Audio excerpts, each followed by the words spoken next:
I don't feel so awkward. Pretend you're talking to a friend.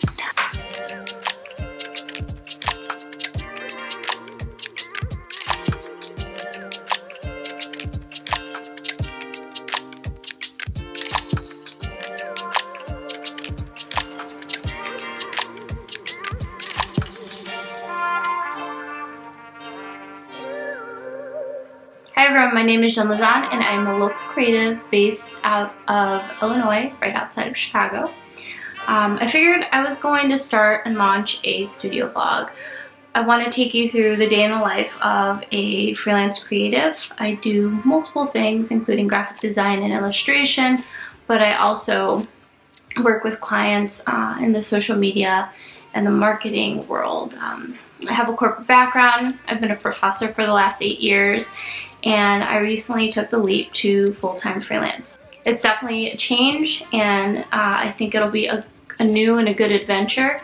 I also want to highlight what it's like being a working mom. I see a lot of YouTube vlogs that relate to the freelance world, whether it be indie creatives, illustrators, artists, people like me in general. But I noticed that there's a lack of people who actually have kids, and I love watching the younger creatives and what they're doing, but I think there's this transition you have to make as a parent in terms of productivity and basically getting a lot of shit done in a very small amount of time. And so I kind of wanted to share that side of things as well, and highlight how I make it work as an independent creative, but also someone who's a working mom, essentially. I figured I'd take you through a day in the life of what I do, share some insights to the creative world, the business world, and the social media and marketing side in terms of the creative world, and hopefully you'll find the videos beneficial. And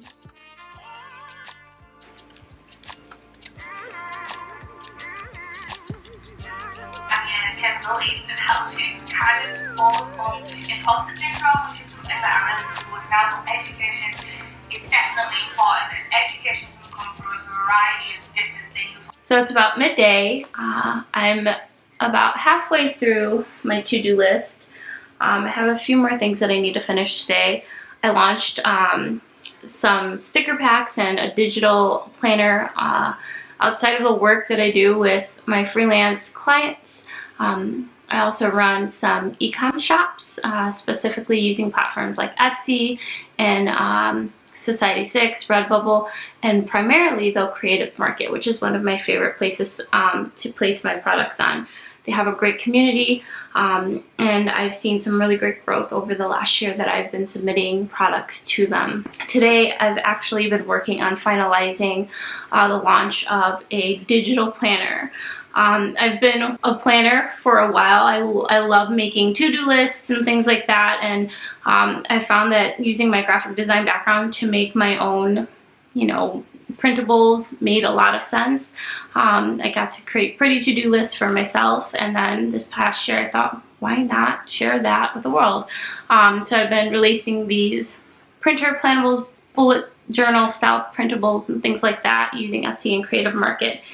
And it's been really interesting to see the feedback and to see what's popular when I created these things just for myself, in terms of like keeping track of what I need to do, as well as projects that I've done for clients or when I was working full-time, things like that, and how popular they are. And then I started watching these digital planner videos, and everything went down the YouTube hole, and I found that I thought it was really interesting. I found that it made a lot of sense for people who don't like the clutter of paper.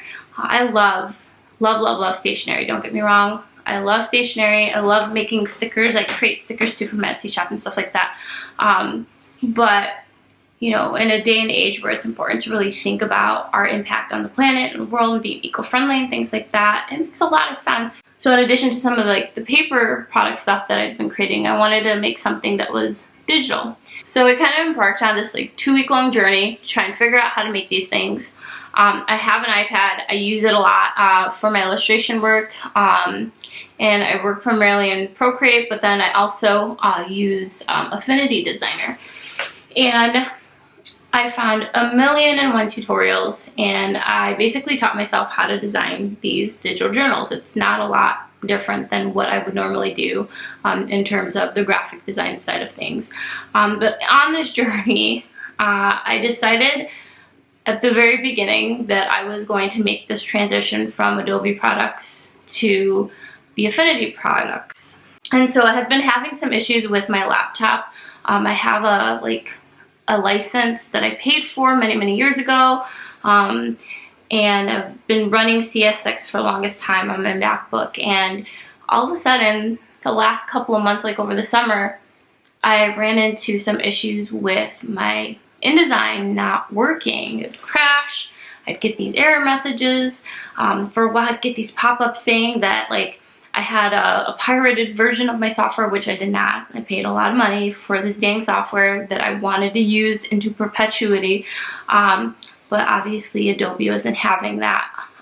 So I called, it got fixed, and then at some point, I want to say in like July, August of this year, it's now September, close to October, and at some point in like July, August, my InDesign just kind of went kaput, and I was really upset.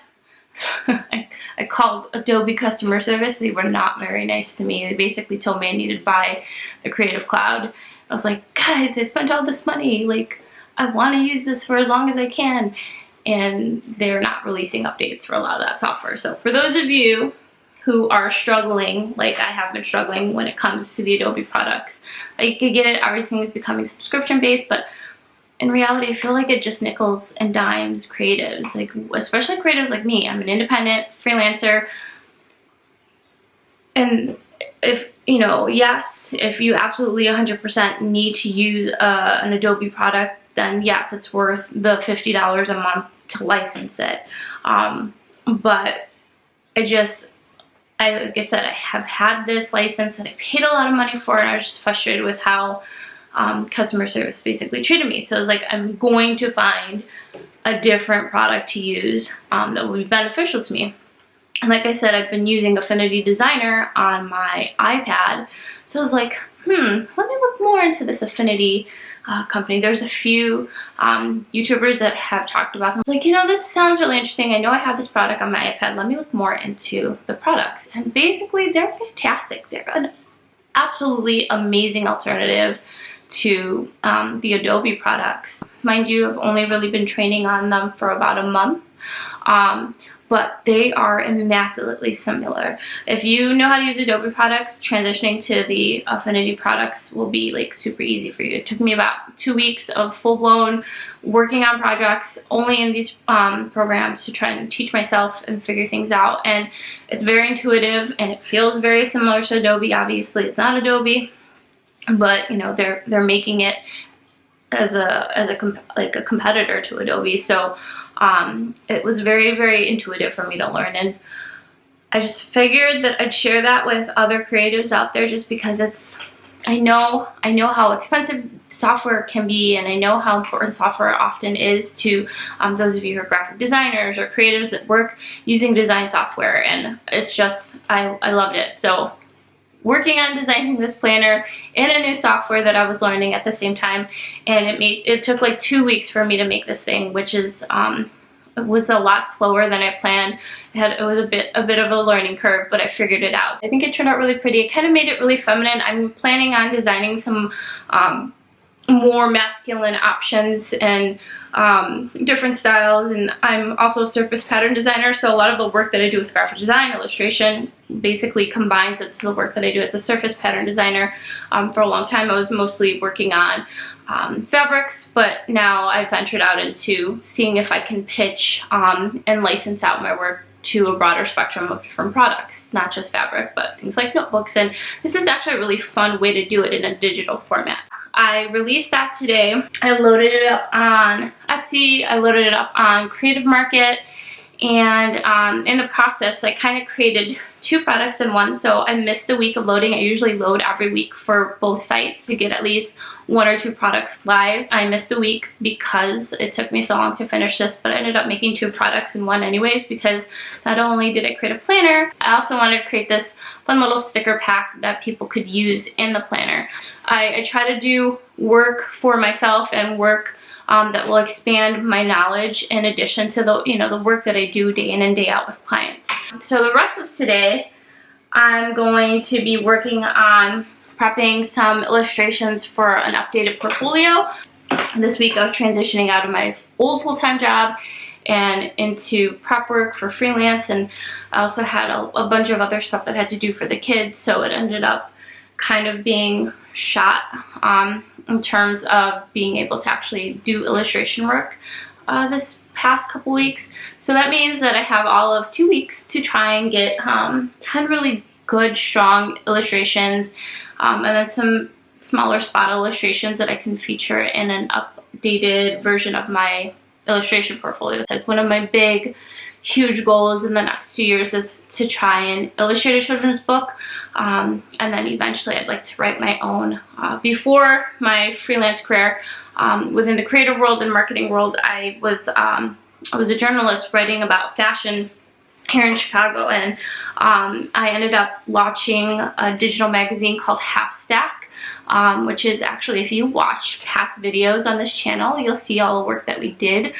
We focused on lifestyle, culture, fashion, art, and a lot of it was based on independent creatives, so like what I did for a living, but I created this passion project showcasing others for 6 whole years, and I shut that down 2 years ago to focus on building my creative work, building my freelance career, and just focusing on healing myself physically and mentally, because I had a really huge injury last year that I've been working through. I also have to finish a Skillshare script. Some of the videos that you've seen already in on this channel as well relate to what I do now. Outside of freelance, I'm a professor. I've been teaching for 8 years, but I also now teach online courses. I teach on Skillshare, and then I also teach at a university that's based out in New Hampshire, and I teach in their marketing and fashion departments. So I've been trying to take a lot of the stuff that I do at the university and figure a way out to build online courses that make sense for people who are interested in those subjects, and do it in easy, bite-sized little course videos. So I have to finish a Skillshare script that's focused on a 2nd edition of my fashion trend forecasting class. So that is a big one that I need to get done today. And then I'm filming the studio vlog. I've been working since about 8 o'clock this morning. I got the kids off to school around 9. So I kind of like work in between stuff like that in the mornings, and then I work 6 hours straight, and then depending on deadlines and when client work is due and things like that, then I'll usually work sometimes in the evenings and on the weekends. Freelance life is not as glamorous as people like to make it seem. Lots of work, especially when you're first starting out. Someone like me, I've been trying to build clients for a couple years so that I had a buffer when I started, but I'm actually really trying to focus too on my e-commerce shops with the digital work as well as illustration work and a lot of the creative stuff that I'm doing. So I'm hoping that I'll continue to generate more of that revenue outside of client work. A lot of the stuff too is like the whole passive income thing. That's pretty much a lot of what Creative Market Red Bubble Society 6 is. I create a product, launch it, and then it can be bought indefinitely, especially when they're digital products. And yeah, so welcome to my studio, Bella Sophia Creative. It's named after my girls.